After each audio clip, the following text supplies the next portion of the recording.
The soul is nourished by fire and air, and the body by water and earth. Hi there. Today we are covering a topic that has been part of the health and wellness community since before there even was a health and wellness community.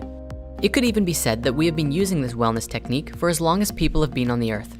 It's super powerful and is full of all kinds of benefits that everyone can take advantage of.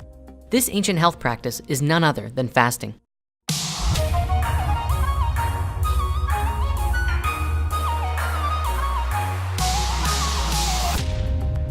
There are many different types of fasts found across just as many cherished traditions, and they all generally revolve around the idea of not eating food for a period of time.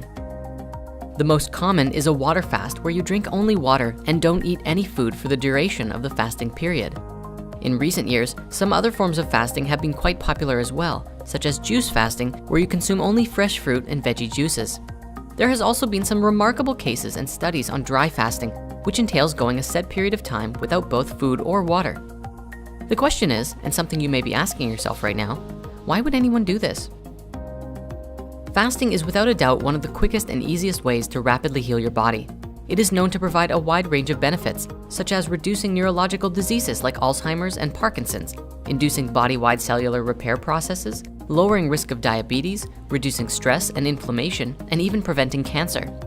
On top of these benefits, fasting also spurs deep mental, emotional, and spiritual healing, helping you release worries, anxieties, stresses, and even helping to get rid of certain addictions. In this way, we then find new clarity and peace within mind, body, and spirit, and come to a place of deep spiritual revelation. Fasting has played a huge part in many different spiritualities around the world, and has been said to play a large role in connecting you with God and finding yourself. In Christianity, Jesus fasted for 40 days in the wilderness after being baptized by John in the River Jordan. In Buddhism, the Buddha practiced extreme levels of fasting prior to his enlightenment. In Islam, Muhammad practiced fasting quite regularly and initiated a new type of fast called intermittent fasting, which was abstaining from eating and drinking from sunrise to sunset. This fast was adopted by all Muslims during the month of Ramadan and still takes place today. Fasting also plays a large role in Jainism, Taoism, and many other spiritualities. Across all of these faiths, they believed that fasting would bring incredible miracles into our lives.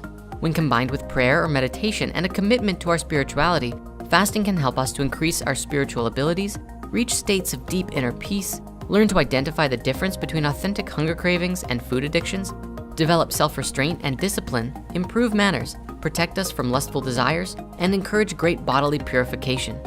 This is only a small list of possibilities of what can happen physically, emotionally, mentally, and spiritually when we participate in a fast. So how does this work? Well, on a physical level, our bodies have an innate capacity to heal themselves. However, under normal circumstances, a great deal of energy in our bodies goes to the digestive system and metabolizing processes, turning the food we eat into usable energy for us to live our lives. This also means that the systems required for healing and repair are put on hold until these other processes have run their course. Thus, by fasting, we are essentially asking our bodies to take a break from digesting, freeing up a lot of energy for use on healing other parts of our bodies that often get neglected. For those who are curious, the deep physical cleansing benefits of fasting only really arise when you cut out food entirely. Just eating less than your recommended daily amount is not the same, because eating anything at all adds to your body's active energy storage called glycogen, which takes about 10 to 12 hours to be depleted.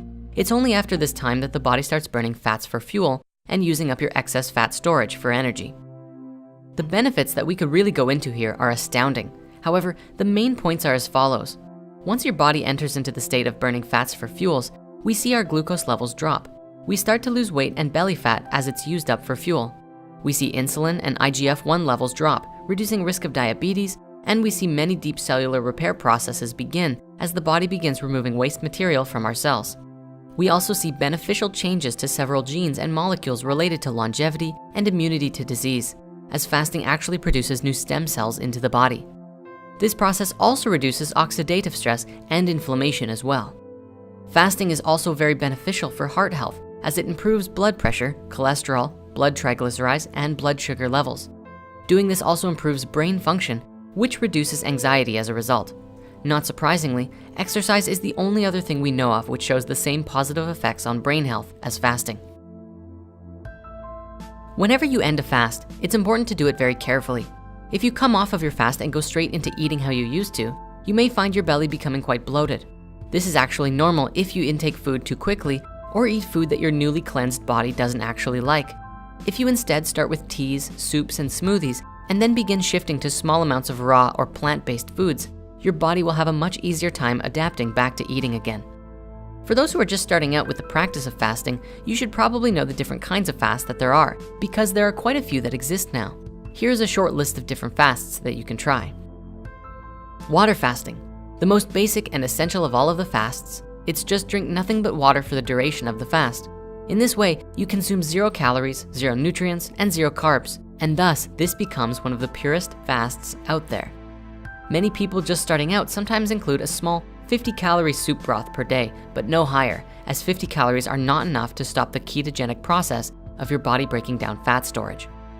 The next fast that we want to share is juice fasting. This is one of the easiest fasts to get started with from the perspective that you can go days and days without experiencing hunger because you are still supplying your body with tons of energy for your body to use. We could talk all about juice fasting, but if you really want to learn about this one, go and watch Joe Cross's documentaries, Fat, Sick, and Nearly Dead 1 and 2. They are absolutely brilliant films about Joe's and others' experiences while juice fasting and how much healing was experienced because of it. Intermittent fasting. This is when you fast for a period of time during the day and then break the fast for a meal at some point in your day and then resume fasting. This is essentially the basis of the Ramadan-style fast, but you don't necessarily have to practice fasting only when the sun is up. The idea here is to pick a number of hours that you want to fast for during the day, say 18 hours, and then you have a small window of 6 hours to eat every day. Ideally, you want to reduce this to about a 4-hour window and then fast for 20 hours every day. This style of fasting works best if you can commit to it for several weeks, which gets your body in the same state as if you did a 3-day water fast. Dry fasting. Now, before we even describe this one, we'd like to express not to try this fast until you have practiced other forms of fasting for a long time, and not to practice without supervision. That said, this is going to blow your mind. There is this myth out there that humans can only survive without water for 3 days and then you'll die. However, the longest record for someone surviving on a dry fast is actually 18 days. It is suggested that this same fast is what was practiced by Jesus, Buddha, Moses, and Krishna in the old scriptures, but nobody knows for sure. Dry fasting is particularly intense because it involves cessation of both food and liquid for the duration of the fast. Some even restrict physical contact with water as well, because under dry fasting conditions, the skin becomes more absorptive to the moisture in the air and what you touch. Normally, toxins are released through the liquid in the body, but since there is very little water in the body at this point, toxins are eliminated by a unique mechanism whereby each cell essentially becomes its own furnace to burn up its own waste by attempting to rebalance the heightened levels of pressure between the inside and the outside of the cells. This method of fasting also releases more living stem cells into the body than regular fasting. A Russian doctor named Dr. Filanov has practiced medical dry fasting with his patients and experienced some tremendous results in healing some very deadly diseases, and has compiled his research into a book called Dry Medical Fasting: Myths and Reality. A translation of the book is available on our website, and we'll provide links below in the author comments. My live action counterpart, Jordan, did a 7-day dry fast between the August eclipses of 2017, and you can read about them on his blog. We'll also post links to that in the comments too. There are also a lot of new fasting systems out there which have been invented recently, such as the Master Fast Cleanse. This is a fast which combines intermittent juice fasting and dry fasting, where you consume dark juices for 6 hours a day and then dry fast for the remaining 18 hours until the next hydration period. You also consume a small amount of psyllium husk pudding with activated charcoal and bentonite clay, which is essentially a non-nutritional fiber that massages your intestines and peels toxins out of the colon as it moves through. Then, once a week, you dry fast for a longer period, and that longer dry fast duration increases over the course of the fast, which is upwards of 60 to 120 days. Our friend Giovanni did this fast, and if you'd like to read about the experiences he had, you can do so on the Collective Evolution website. You'll find links to that story in the author comments as well. Now, again, for those who are just starting fasting, or who are even seasoned vets, we'd like to give you some warnings and advice to keep everybody safe. Firstly, be careful and don't push yourself too hard.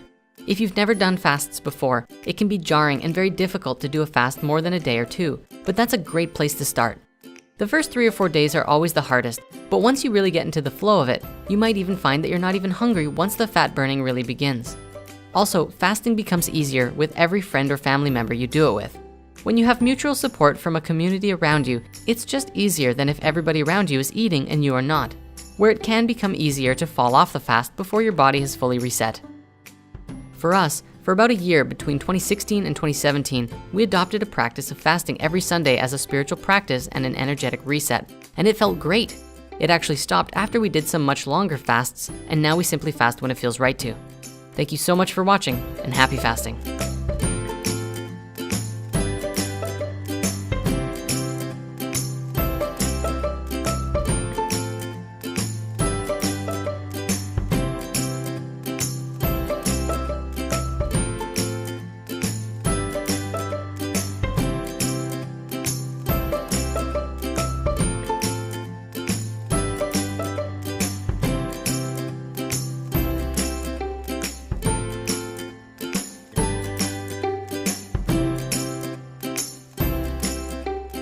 Hey there, we'd like to give an extra special thanks to Elaine and Alyssa, two of our new artists who helped bring this video to life.